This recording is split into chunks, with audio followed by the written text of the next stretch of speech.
Hello students, आज जो है हम सेट एग्ज़ाम का पार्ट 2 करेंगे। 15 क्वेश्चन है, सेक्शन सी से स्टार्ट करते हैं। इसमें क्या दिया गया है कि सिद्ध कीजिए कि √5 एक अप्रिमेय संख्या है। तो अप्रिमेय हमें सिद्ध करना है, तो हम मान के चलेंगे कि √5 एक प्रीमेय संख्या है। क्योंकि हम इसको प्रीमेय मानेंगे, फिर इसको हम गलत प्रूव करेंगे कि जो हमने माना था वो गलत था, और इस तरह से हम जो है सिद्ध करेंगे कि √5 एक अप्रिमेय संख्या है। तो हम क्या करेंगे, माना √5 एक प्रीमेय संख्या है, √5 को हम इक्वल टू मान लेंगे वह a/b। यहाँ पर b जो होता है नॉट इक्वल टू 0 और a b जो है सहअभाज्य संख्या है। दोनों तरफ वर्ग करने पर √5 का square is equal to a/b का स्क्वायर। 5 इज इक्वल टू हो जाएगा a² / b², और b को हम 5 की तरफ लेके जाएंगे तो 5b² इज इक्वल टू हो जाएगा a²। अब हमने क्या माना कि a और b जो है सहअभाज्य है, लेकिन यहाँ 5 जो है वो a को डिवाइड कर रहा है, a² को। तो हम यहाँ पर यही चीज़ लिखेंगे कि यहाँ 5 जो है a² को भाग करता है, तो 5 a को भी भाग करेगा, जबकि a और b जो है सहअभाज्य संख्या है। तो जो हमने माना था वो गलत है, अतः √5 एक अप्रिमेय संख्या है। उसके बाद अगली क्वेश्चन है कि 5 वर्ष बाद जैकब की आयु उसके पुत्र की आयु से 3 गुनी हो जाएगी। 5 वर्ष पूर्व जैकब की आयु उसके पुत्र की आयु की 7 गुनी थी। वर्तमान आयु क्या है? यहाँ पे वायु की जगह क्या आएगा, आयु क्या है। तो देखो 5 वर्ष बाद, बाद का मतलब आगे, आगे का मतलब होता है हम जैसे अब हम मान लो 10 साल के हैं, तो 5 वर्ष आगे हम कितने के हो जाएंगे, 15 के। यानी कि जो हमारी वर्तमान आयु अब है उसमें हमें क्या करेंगे, ऐड करेंगे। अगर हम पास्ट की बात करते हैं, पीछे, यानी कि अगर हम अब 10 साल के हैं तो 5 साल पहले हम कितने के थे, 5 साल के। तो हम ये बात बहुत ज़रूरी है याद रखनी कि अगर बाद में आ जाए हो जाएगी गी, यानी कि फ्यूचर में, तो हम प्लस करेंगे, और पास्ट की बात करेंगे तो हम उसको सब्ट्रैक्ट करेंगे। ये चीज़ अगर आप लोगों को समझ में आ गई तो ये क्वेश्चन बहुत इजी हो जाएंगे। कि माना पुत्र की आयु x वर्ष है, तो 5 वर्ष बाद पुत्र की आयु क्या हो जाएगी, x + 5। और इसी तरह जो है जैकब की आयु अब मान लो y है, तो 5 वर्ष बाद कितनी हो जाएगी, y + 5। अब जो है वो क्या कह रहा है कि 5 वर्ष बाद जो पुत्र की आयु है वो जैकब की आयु की से 3 गुनी कम है। यानी कि अगर हम पुत्र की आयु को 3 गुना से मल्टीप्लाई कर दें तो पिता की आयु और पुत्र की आयु क्या हो जाएगी, बराबर हो जाएगी। क्यों, देखो अगर हमारी अब मेरी आयु 5 वर्ष है और पिता की आयु 15 वर्ष है, तो वो 3 गुनी कब होगी, जब हम 5 को 3 से गुना करेंगे या 15 को 3 से डिवाइड करेंगे। तो हम यहाँ पर क्या करेंगे, पुत्र की आयु को अगर हम 3 से गुना कर देंगे तो पिता और पुत्र की आयु क्या हो जाएगी, बराबर हो जाएगी। तो यही हमने यहाँ पर ये किया है according to question y + 5 is equal to 3x + 5। तो हमारा हो जाएगा y + 5 3x + 15, और यहाँ से इक्वेशन बन जाएगी 3x - y + 10 is equal to 0। और इसी आगे वो कह रहा क्वेश्चन में कि 5 वर्ष पूर्व, यानी कि 5 वर्ष पहले जो थी पिता की आयु पुत्र की आयु से 7 गुनी थी, यानी कि 7 गुना ज़्यादा था। तो पुत्र की आयु को अगर हम 7 से गुना कर देंगे तो पिता और पुत्र की फिर क्या हो जाएगी, बराबर हो जाएगी। तो यहाँ पर हमने क्या किया, 5 वर्ष पूर्व x - 5 पुत्र की होगी, जैकब की होगी y - 5।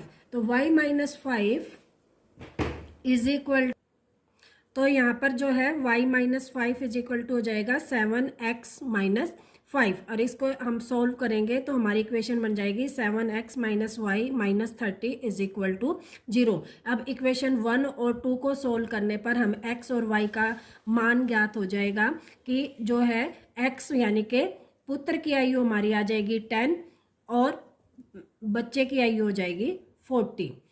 आई थिंक ये आप लोगों को समझ में आ गया होगा, क्योंकि इसमें मेन चीज़ जो है स्टेटमेंट है। स्टेटमेंट आप लोगों को समझ में आ गई होगी, तो x और y का मान तो इजी है, आप लोग निकाल लोगे।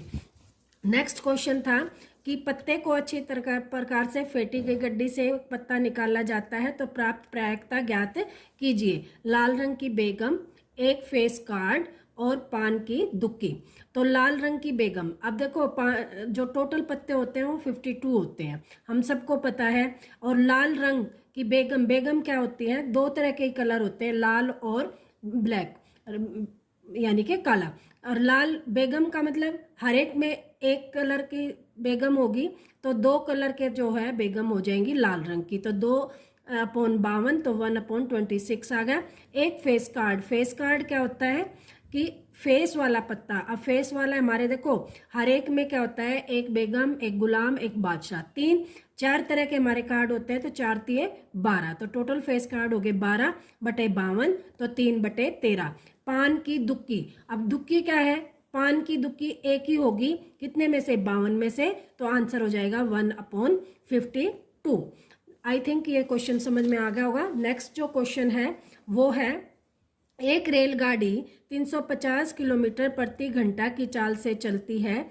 यदि उसकी चाल 5 किलोमीटर प्रति घंटा बढ़ा दी जाए तो 1 घंटे कम में यात्रा पूरी कर लेती है। रेलगाड़ी की चाल ज्ञात कीजिए। अब देखो हमें पता है जब दूरी और चाल के क्वेश्चन आ जाते हैं तो हमें पता है दूरी बटे चाल क्या हो जाती है, समय के इक्वल हो जाती है। तो हम मान लेंगे कि माना जो रेलगाड़ी की चाल है वो कितनी है, x किलोमीटर प्रति घंटा। रेलगाड़ी की चाल आ गई x किलोमीटर प्रति घंटा, समय क्या होता है, दूरी बटे चाल। दूरी हमारी है 360 किलोमीटर। अब चाल बढ़ जाती है 5 किलोमीटर से, 5 किलोमीटर से बढ़ जाती है तो चाल क्या बन जाएगी, x + 5। तो हमारा डिफरेंस हो जाएगा 360/x माइनस 360/x + 5। 1 घंटा कम समय लेती है तो दोनों का अंतर कितना आ गया, 1 घंटा। बराबर किसके होता है, समय के। तो ये = 1 इसलिए आया क्योंकि हमारी क्या होगी, दूरी बटे चाल किसके बराबर होती, समय। और पहले जो लिया गया समय था, दूसरा जो लिया गया समय था, उन दोनों का अंतर क्या हो गया, 1। बहुत इंपॉर्टेंट क्वेश्चन है, पेपर में फाइनल में भी हर बार आता है, बोर्ड में, इसलिए ध्यान से सुने। अब देखो नीचे आ गया x और x + 5, इन दोनों का हम एलसीएम ले लेंगे।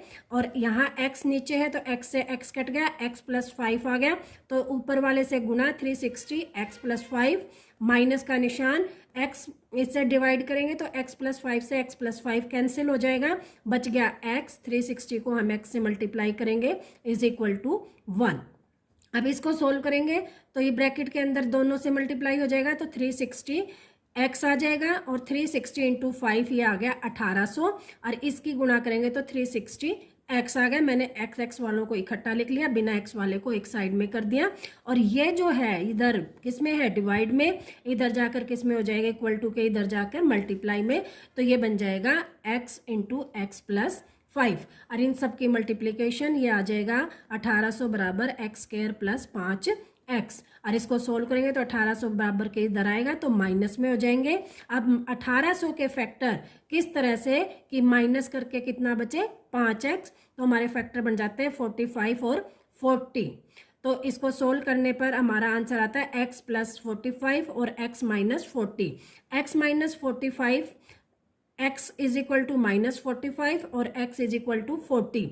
अब यह माइनस वाला क्यों नहीं लेते हम, क्योंकि जो चाल होती है, दूरी होती है, वो माइनस में नहीं होती, तो माइनस वाला कैंसिल हो जाएगा। हमारा आंसर आ जाएगा x = 40, यानी कि रेलगाड़ी की चाल क्या है हमारी, 40 किलोमीटर प्रति घंटा। और अगर हम ये कह दें बढ़ने के बाद हमारी रेलगाड़ी की चाल कितनी होगी, तो इसमें +5 कर देंगे तो ये हो जाएगा 45 किलोमीटर प्रति घंटा। आई होप ये क्वेश्चन आप लोगों को समझ में आ गया। फिर कह रही हूँ बहुत इंपॉर्टेंट क्वेश्चन है, फाइनल में पक्का आता है, इसलिए इसको पक्के अच्छी तरह से समझ लो।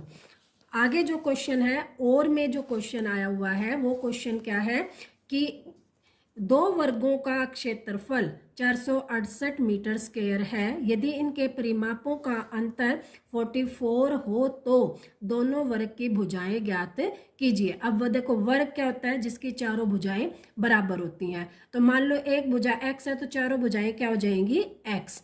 तो हम कहेंगे माना पहले वर्ग की भुजा क्या है, x मीटर, दूसरे वर्ग की भुजा क्या है, y मीटर। अब हमें पता है क्षेत्रफल क्या होता है, वर्ग का क्षेत्रफल होता है भुजा गुना भुजा।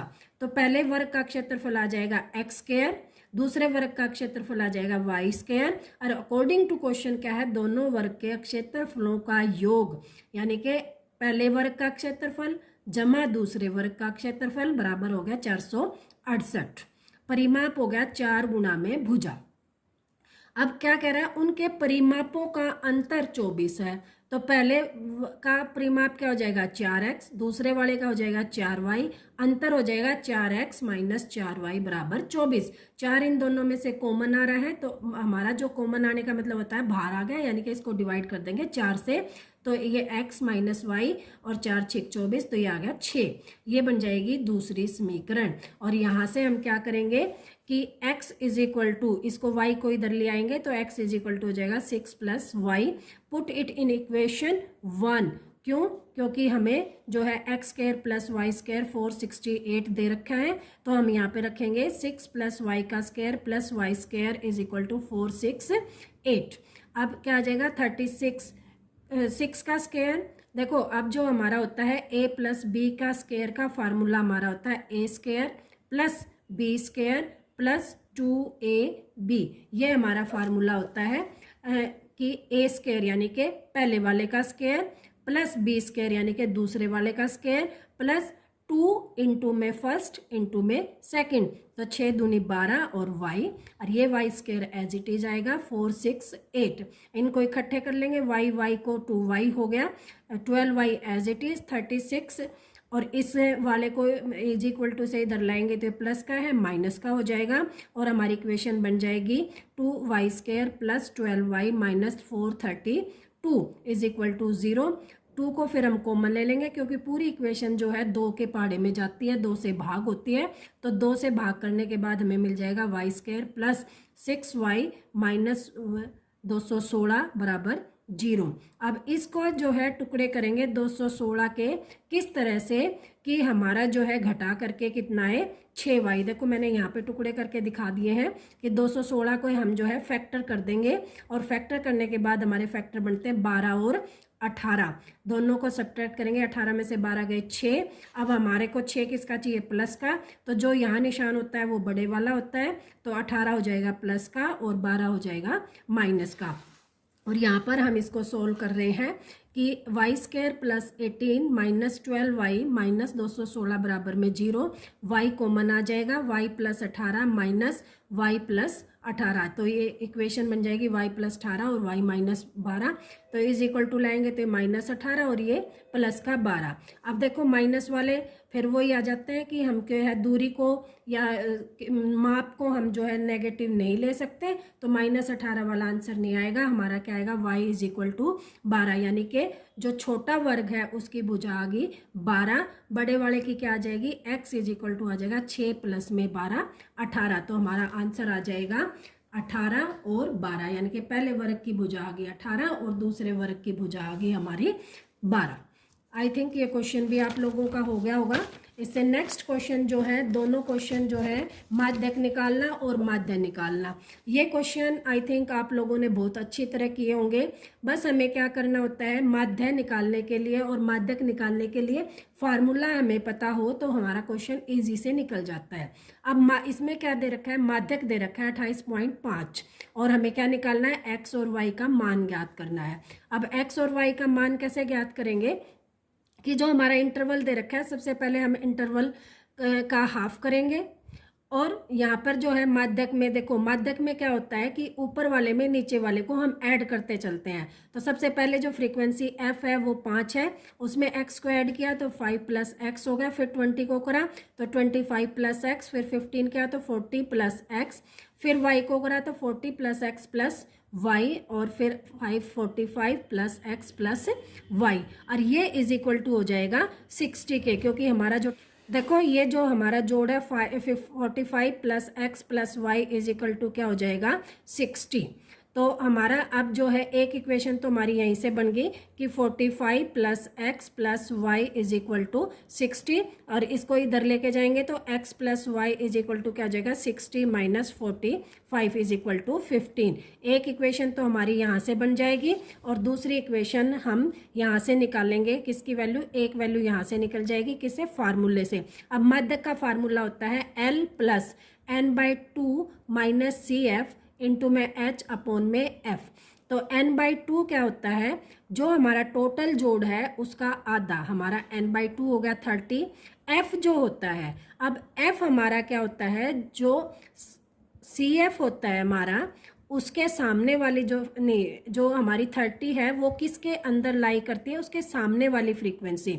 अब देखो 30 आया हमारा, 30 किसके अंदर होगा, 25 में हमने कुछ जोड़ा तो उसके अंदर ही होगा, तो उसके सामने जो फ्रीक्वेंसी है ये हमारी क्या हो जाएगी F, और इससे ऊपर वाली हमारी जो हो जाएगी वो CF हो जाएगी। तो F हमारी 20 आ गई, CF हमारी आ गई 5 प्लस एक्स, और जो L होता है वो इसके सामने वाली जो लोअर क्लास होती है यानी कि 20 जो लोअर क्लास है वो होगी, और H जो होता है हमारा जो वर्ग क्लास इंटरवल है उसका डिफरेंस जो होता है वो हमारा H होता है।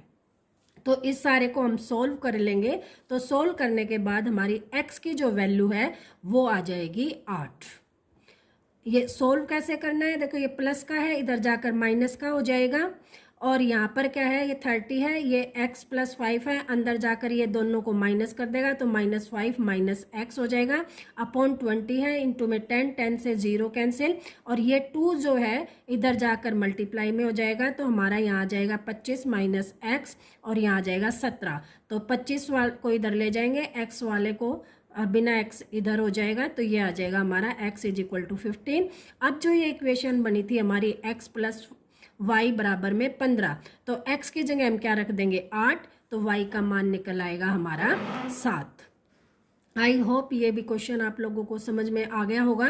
नेक्स्ट क्वेश्चन था हमारा कि एक बटन के मोहल्ले में बच्चे की दैनिक जेब खर्च को दर्शाता है, माध्य जेब खर्च 18 रुपये है, तो लुप्त बारंबारता f ज्ञात कीजिए। अब हमारे यहाँ पर क्या निकालना है, f निकालना है, और हमारा माध्य दे रखा है 18। तो हमारा सबसे पहले माध्य का फार्मूला हमारा होता है FI/XI अपॉन FI। अब हमें क्या है, FI/XI के लिए हमें सबसे पहले क्या है कि हमें पता होना चाहिए हमारी XI क्या होती है कि जो हमारा क्लास इंटरवल है दोनों को जोड़कर 2 से भाग कर दें, तो हमारा 11 और 13 को जोड़ के 2 से भाग करने पर हमारा आ गया 12।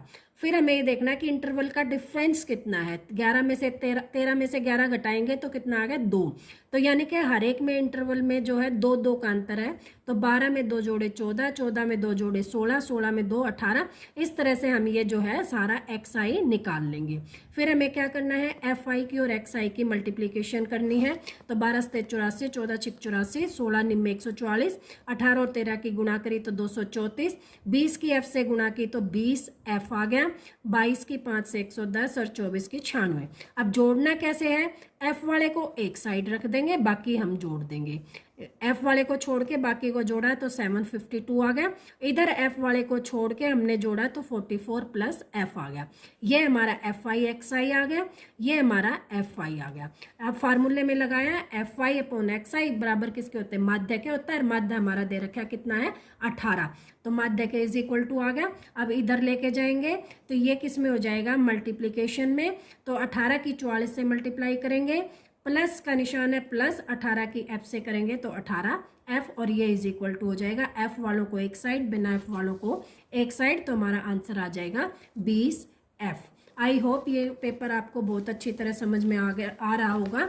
अब लास्ट जो क्वेश्चन है हमारा, वो क्वेश्चन जो है थोड़ा सा जो है मुश्किल पड़ता है, इसके लिए मैं एक जो है नेक्स्ट वीडियो आपके लिए बनाऊंगी। आप इसी क्वेश्चन को ध्यान से करना, क्योंकि ये जो है अभी इसी साल से पेपर में ऐड हुआ है, और ये 4 नंबर का पेपर में हमेशा ही आएगा। Thank you.